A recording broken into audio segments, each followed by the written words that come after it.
HighBridge, a division of Recorded Books, presents The Sultan and the Queen, the Untold Story of Elizabeth and Islam, by Jerry Brotton, read by Ralph Lister. Introduction. Toward the end of September 1579, a letter arrived in London addressed to Queen Elizabeth I of England. Wrapped in a satin bag and fastened with a silver capsule, the letter was an object of exquisite beauty, unlike any other diplomatic correspondence the Queen had ever received.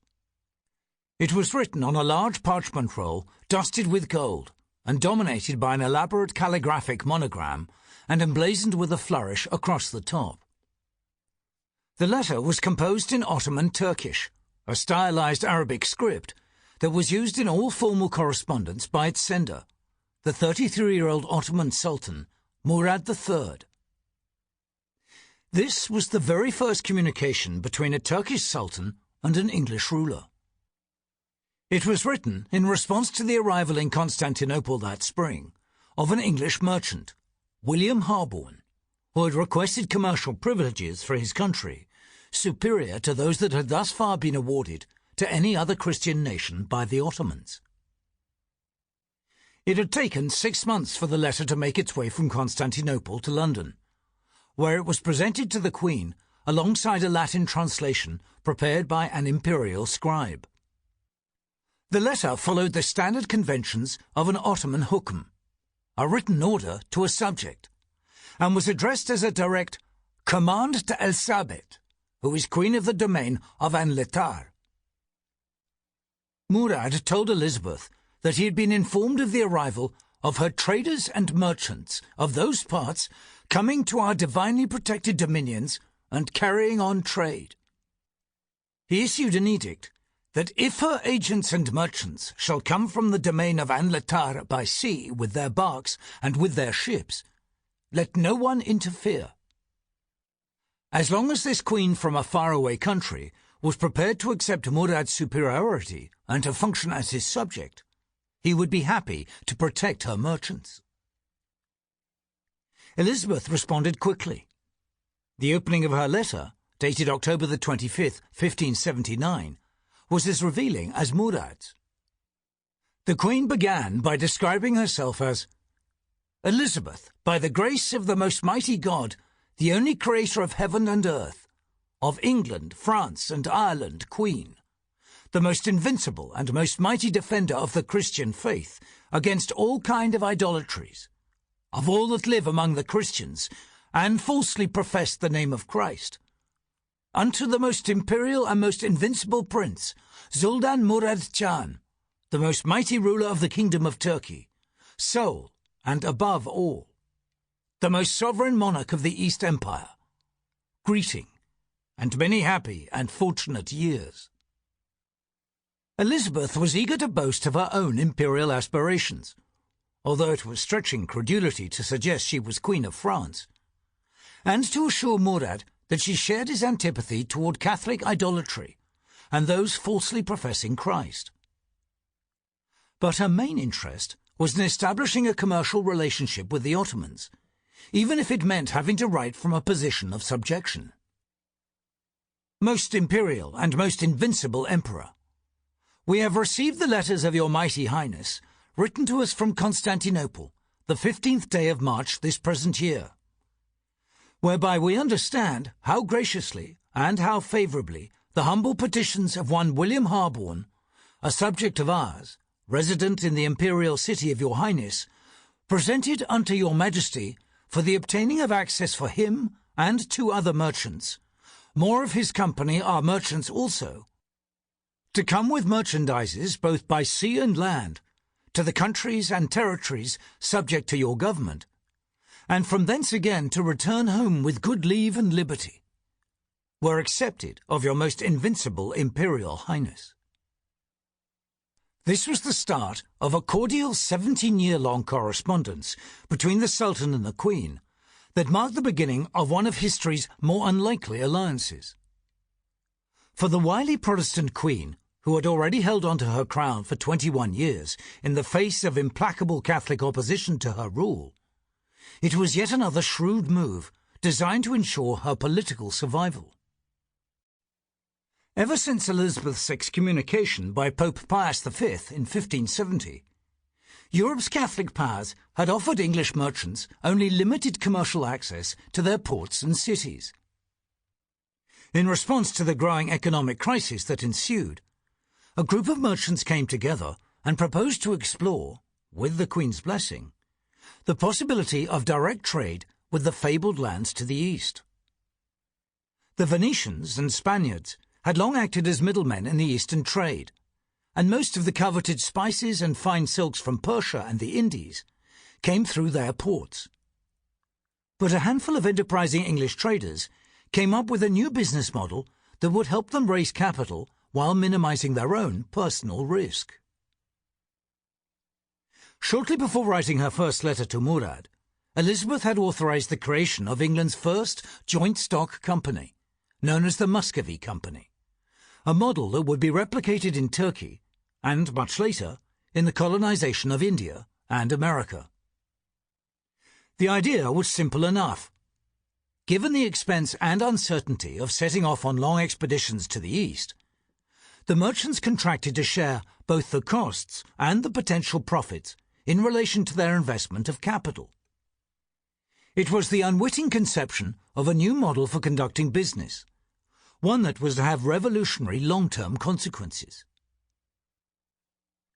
For the young and inexperienced Ottoman Sultan, the alliance with the Sultan of Anletar was a small part of a much larger geopolitical world picture.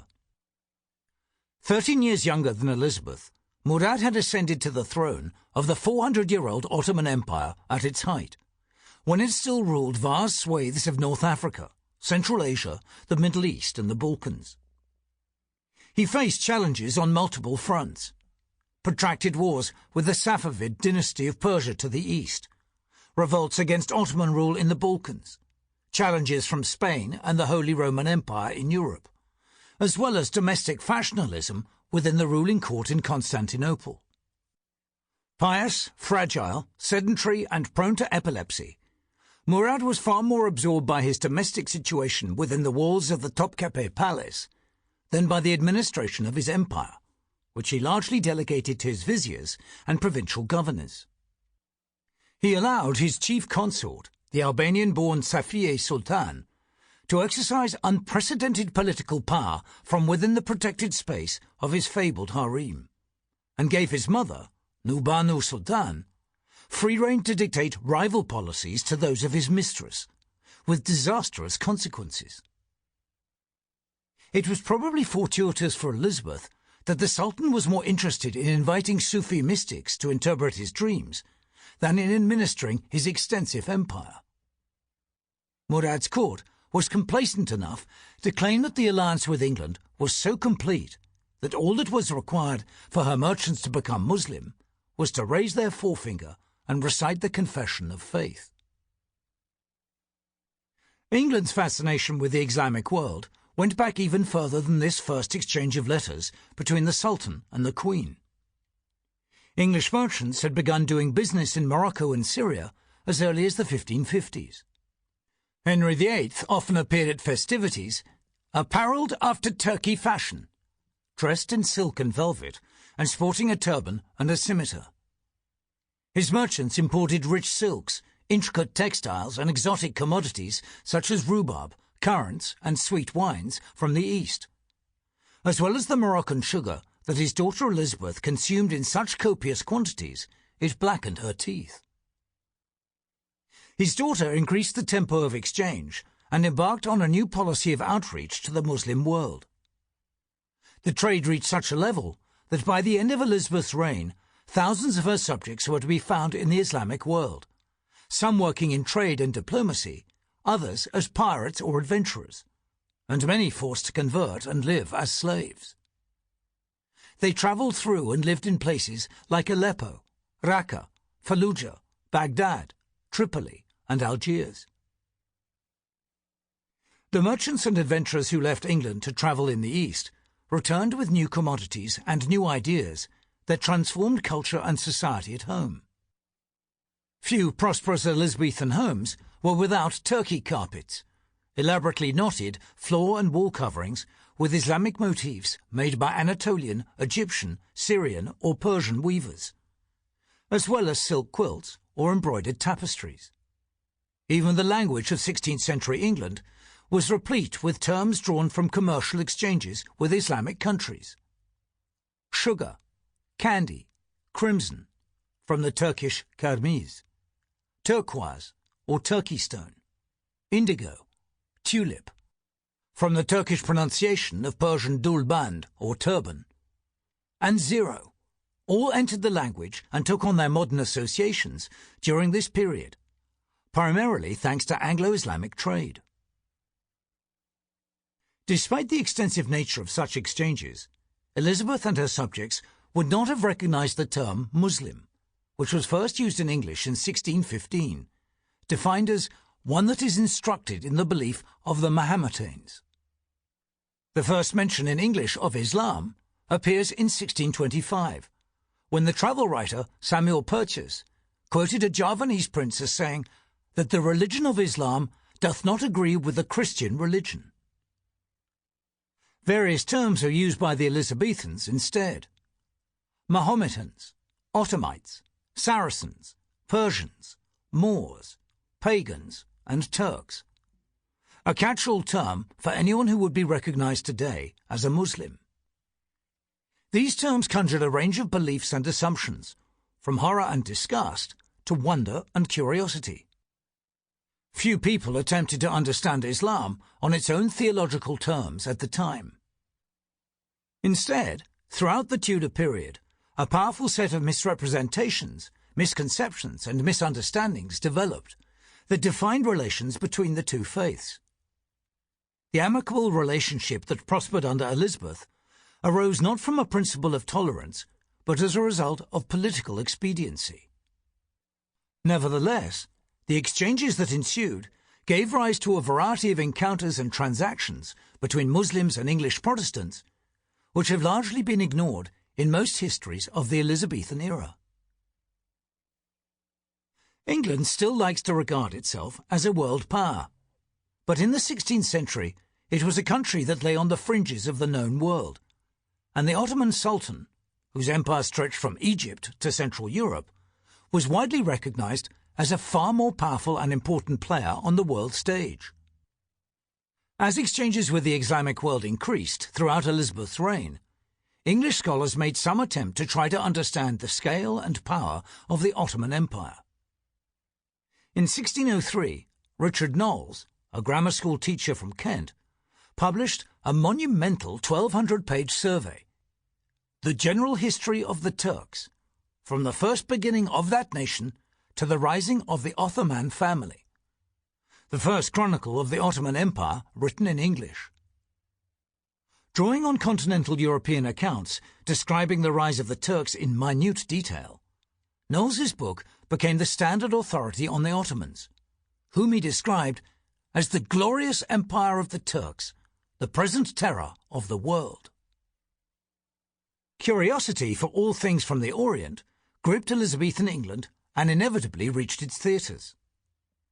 In early August 1601, the great theatrical impresario Philip Henslowe recorded in his diary that he had paid 10 shillings and 4pence for a new play about the Prophet Muhammad, that included apparel for Mahomet and the making of crowns and other things for Mahomet. 3 weeks later, he paid 40 shillings to the actor Edward Allen for the Book of Mahomet, a reference on this occasion to a play since lost. Famed for his grand declamatory style, Allen portrayed most of Christopher Marlowe's lead characters, including Tamburlaine, who at the climax of Part 2 curses Mohammed and burns the Quran on stage, an act notoriously censored when Tamburlaine was performed at London's Barbican Theatre in 2005, following the London bombings. Henslowe's diary contains numerous references to props, apparel and payments relating to plays that featured and named Mohammed, including an item listed on March 1598 as Old Mahomet's Head. This fascination intensified in 1600, when the Moroccan Sultan Ahmad al-Mansur sent a delegation led by his ambassador Mohammed al-Nouri to London to meet with Queen Elizabeth and propose a military alliance against Catholic Spain. The Muslims had only recently been expelled from southern Spain, and al-Mansur was eager to recapture these lands. Elizabeth was equally eager to deflect the Spanish navy from heading north, as it had tried on many occasions since the first failed armada of 1588, to topple her government and bring England into the Catholic fold. The embassy was the culmination of more than 20 years of cordial correspondence between Elizabeth and the Moroccans, and it succeeded in establishing an alliance similar to the one made between the Queen and Sultan Murad III. It forged a broad anti-Spanish alliance between Protestant England and Muslim Morocco, and led to the creation of the Barbary Company in 1585. This enabled English merchants to sell wool and munitions to the Moroccans, and in return they imported saltpetre to make gunpowder, silk, cotton, spices, gold, and the ubiquitous sugar. Elizabeth's friendly relations with the Moors of Morocco were tempered only by her fear, not of Christian censure, but of the damaging effect they might have on her friendship with the Ottomans, who were at this time adversaries of al-Mansur's Moroccan kingdom, vying for political control of North Africa. Toward the end of 1601, some months after the arrival in London of the Moroccan ambassador, William Shakespeare began the tragedy of Othello, the Moor of Venice. Produced at the height of his dramatic powers, Othello stands alongside Shakespeare's other great tragedies, Hamlet, Macbeth, and King Lear, all written during a period of intense creativity stretching from 1599, when he began Hamlet, to 1606, generally agreed to be the year in which Macbeth and King Lear were written. In contrast to these other plays with their northern European settings, Othello is set in the Mediterranean and is a largely sympathetic portrayal of the tragic downfall of a soldier from North Africa, destroyed by his adopted Christian community. Retracing his movements across London over the 6 months of his stay, it is possible to discern some of the topical raw material on which Shakespeare may have drawn for his portrayal of the noble Moor. Othello is simultaneously admired and feared by his Christian hosts. He is cultivated as a military asset, yet denigrated as an outsider. Al-Nouri and Othello, both Moors, one real, the other fictional, move into a Christian world that first embraces but eventually rejects and expels them. Othello is called an extravagant and wheeling stranger of here and everywhere. In Shakespeare's play, the Moor's obscure origins and paradoxical identity are lost in his contradictory traveller's history, as Othello seems to move among paganism, Islam, and Christianity, taken by the insolent foe, presumably the Ottoman Turks, then sold to slavery before his eventual redemption by Christians. It is a play in which the protagonist captures the hopes and fears that defined Elizabeth's relations with Islam that are the subject of this book. Protestant England came closer to Islam under Queen Elizabeth than at any other time in its history up until today. Antagonism between Christianity and Islam stretched right back beyond the Crusades to the Muslim invasions of Europe in the early 8th century. But the more recent split between Catholics and Protestants had complicated the simple division between the two faiths. The Pope's dramatic decision to excommunicate Elizabeth forced her to reconsider England's position in the world. She turned her back on conciliation with the Catholic powers of Europe and decided to ally herself with the more powerful Muslim courts of Morocco, Persia, and the Ottoman Empire. For many English Catholics and Puritans, these alliances were an abomination, but to a number of statesmen and merchants, they represented profit and possibility. This book tells the remarkable story of the Elizabethans who travelled to the Muslim world, what they learned, and how their discoveries, and the stories they told, affected life back home. It shows how, for some, there was real enthusiasm for a Protestant-Islamic alliance to oppose the papacy and the Catholic power of Spain, both determined to wipe out all forms of heresy, be it Reformed Christianity or Mohammedan Islam. It reveals how far Elizabethan England had to come in its willingness to perceive Islam as a faith with which it could do business, and also shows how the fear, or allure, of converting to Islam, which became known at this time as turning Turk, was taken seriously by many men and women who had already experienced one shift in state religion and were thus capable of imagining another. Catholic Europe reacted with horror at the rapprochement between Queen Elizabeth and the sultans of Ottoman Turkey and Morocco, and sought to conflate Protestantism with Islam as two sides of the same heretical coin. In an age when the Ottoman Empire was regarded as the world's most powerful and successful military machine, the possibility of an Anglo-Ottoman alliance was viewed with genuine alarm in Spain and Italy as a direct threat to Catholic hegemony in Europe. The Protestant preacher Thomas Beacon voiced many people's concerns when he wrote in 1542, "Consider how grievously, and without all mercy, the people of Christ in many places be most cruelly invaded, handled, led captive, miserably entreated, imprisoned, slain, murdered, and all their goods spoiled, brent, and taken away of that most spiteful and Nero-like tyrant, the Great Turk, that mortal enemy of Christ's religion, that destroyer of the Christian faith, that perverter of all good order, that adversary of all godliness and pure innocency." For many Christians, Islam was the antithesis of Christianity and an implacable foe. But others took a very different view. These included the influential French political philosopher Jean Baudin, who wrote in 1576 praising Islam, and the Ottomans in particular, as a tolerant and meritocratic society, whose success was based on a belief in civic welfare, social justice, military discipline, and charity.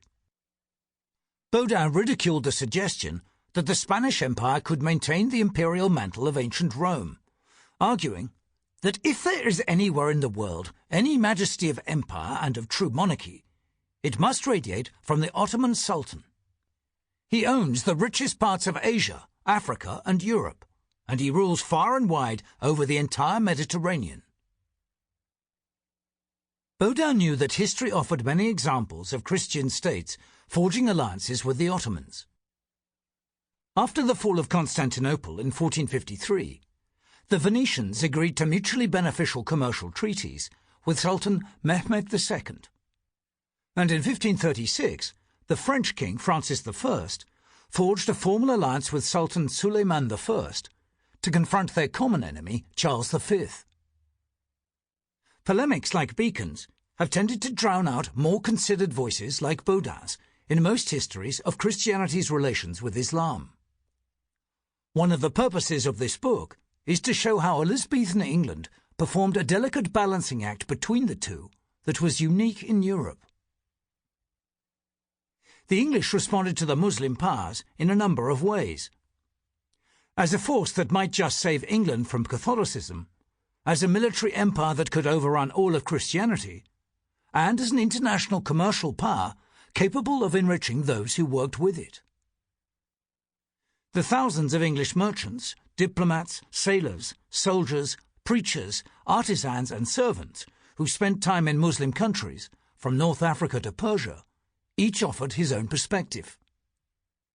Among them were some remarkable characters like Anthony Jenkinson, a merchant who from the 1560s met the Ottoman Sultan, the Russian Tsar and the Persian Shah, and almost single-handedly opened up England's trade with Asia.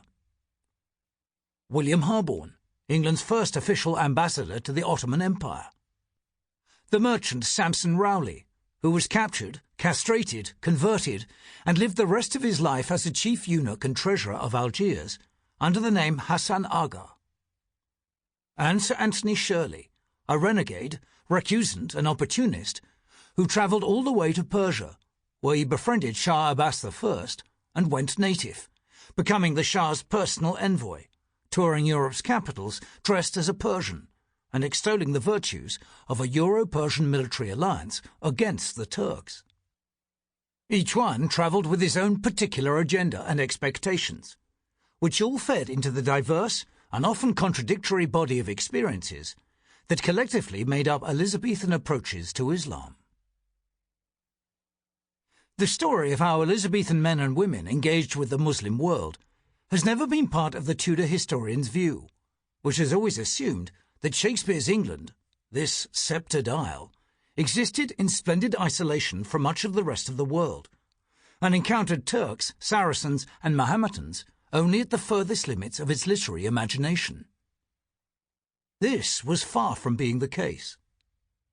Queen Elizabeth was a minor player on the margins of a geopolitical world dominated by the empires of Persia, the Ottomans, the Habsburgs, and Spain, who at various moments openly acknowledged the superiority of the Muslim powers with which she repeatedly put England on friendly terms.